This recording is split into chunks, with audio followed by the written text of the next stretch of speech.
பிறகு நாம் இப்ராஹிமுக்கு இஸ்ஹாக் யாக்கூப் போன்ற வழித்தோன்றல்களை வழங்கினோம். மேலும் ஒவ்வொருவருக்கும் நேர்வழி காட்டினோம். எத்தகைய வழியில் எனில் அதற்கு முன்பு நூஹுக்கும் அதன் நேர்வழியை காட்டியிருந்தோம்.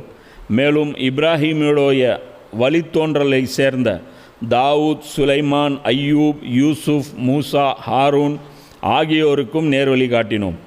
இவ்வாறு நாம் நல்லவர்களுக்கு அவர்களுடைய நற்செயல்களுக்காக கூலி வழங்குகின்றோம். அப்போது இந்த இடத்துல அல்லாஹ் என்ன சொல்கிறான், இப்ராஹிம் நபியை பொறுத்த வரைக்கும் என்ன, அவர் எப்படிப்பட்டவர், வாழ்க்கையில் ஜெயிச்சவரா தோத்தவரா? இப்ராஹிம் நபி தன்னுடைய பிரச்சாரத்தை பேசுகிறார் இல்லையா, அவர் கடவுள் போதனையை ஒரு போதகராக அவர் மக்கள் மத்தியில் வந்தார்.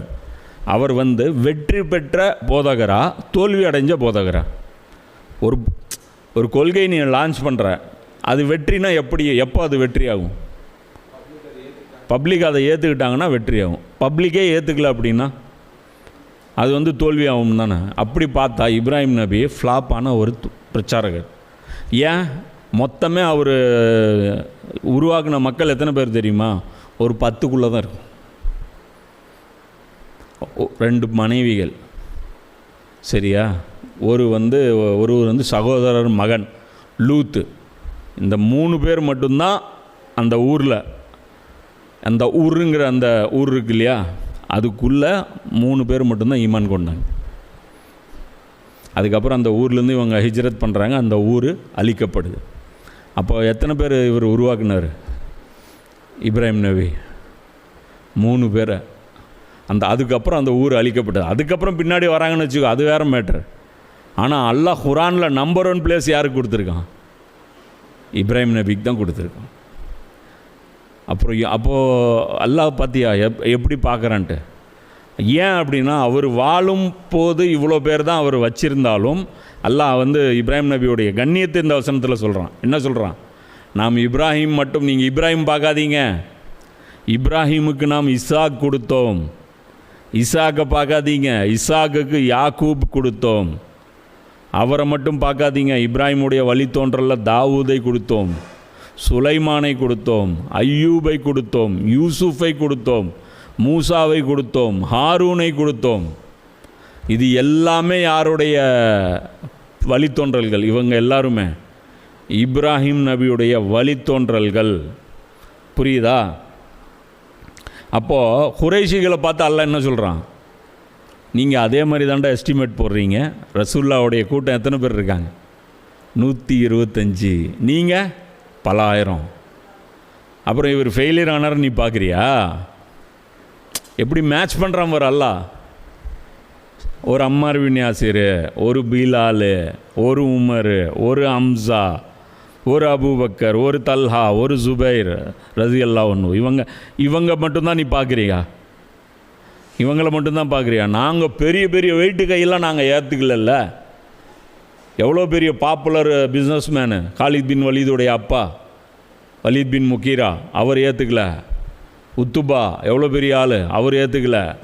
அபு சுஃபியான் எவ்வளோ பெரிய ஆள், அவர் ஏற்றுக்கல. அபு ஜஹல் எவ்வளோ பெரிய ஆள், அவன் ஏற்றுக்கல. இப்போ நாங்கள் ஏற்றுக்காத இருக்கிறோம் இல்லையா? இவங்கெல்லாம் அப்போ அப்படி பார்க்கும்போது இவங்க ஃபெயிலியர் ஆனது தானே. அப்போ அல்லாஹ் சொல்கிறான், நீங்கள் இப்ராஹிம் வச்சுட்டு தானே நீங்கள் பொழப்பு நடத்திட்டுருக்கீங்க. நீங்கள் எந்த இப்ராஹிம் காட்டுறீங்களோ அவரே ஃப்ளாப் ஆனவர் தான். புரியுதா? இப்ராஹிம் நபியுடைய பிக்சரே ஓடல. புரியுதா? அதுவே ஃப்ளாப் ஆனது தான். அப்போ அல்லாஹ்வுடைய புறத்தில் அப்படி பார்க்கக்கூடாது. இப்போ இன்றைக்கி நீயும் நானும் இருக்கோம். இன்றைக்கி இருக்கிற 700 கோடி மனிதர்களில் ஒரு 200 கோடி பேர் முஸ்லீம் இருக்கான். இந்த 200 கோடி பேருக்கு யாருடைய உம்மத்து? இப்ராஹிம் நபியுடைய உம்மத்து. வாழும்போது மட்டும் இப்ராஹிம் நபியுடைய பிரச்சாரம் கிடையாது. இப்ராஹிம் நபியை இமாம் ஆக்கிட்டான். மனித குலத்திற்கு நாம் இமாம். அப்போ அவருக்கு அப்புறம் வந்த எல்லா முஸ்லீம்களுக்கும் யார் இமாம்? இப்ராஹிம் நபி. சிம்பிள். அப்போ இப்ராஹிம் நபி இப்போ ஃப்ளாப்பாக ஹிட்டா? Super duper hit, blockbuster hit, ஈடு இணை இல்லாத ஹிட்டு. வேறு யார் வந்தாலும் அவருடைய அக்கௌண்ட்லேருந்து தான் வரும். எம்எல்எம்மில் முதல்ல ஒருத்தன் இன்னொருத்தரை ஜாயின் பண்ணி விட்ருவான்.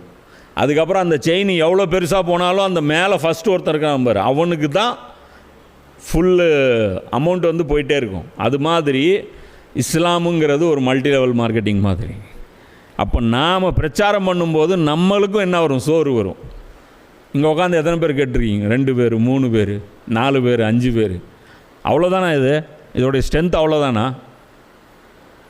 அது எப்போ, அதான் சொல்கிறேன்ல, விதையை தூர மாதிரி தான். அரிசி இப்படி தூவி போயிட்டே இருப்பான், எந்த அரிசி முளைக்கும்னு தெரியாது. எது எப்போ முளைச்சி எந்த அரிசி பெரிய, எந்த விதைகள் வந்து ஒரு பெரிய ஆலமரமாகவும் தெரியாது. புரியுதா? அதனால் நாம் என்ன பண்ணிகிட்ருக்கணும், விதைக்கிறதுல மட்டும்தான் ஃபோக்கஸ் பண்ணணும்.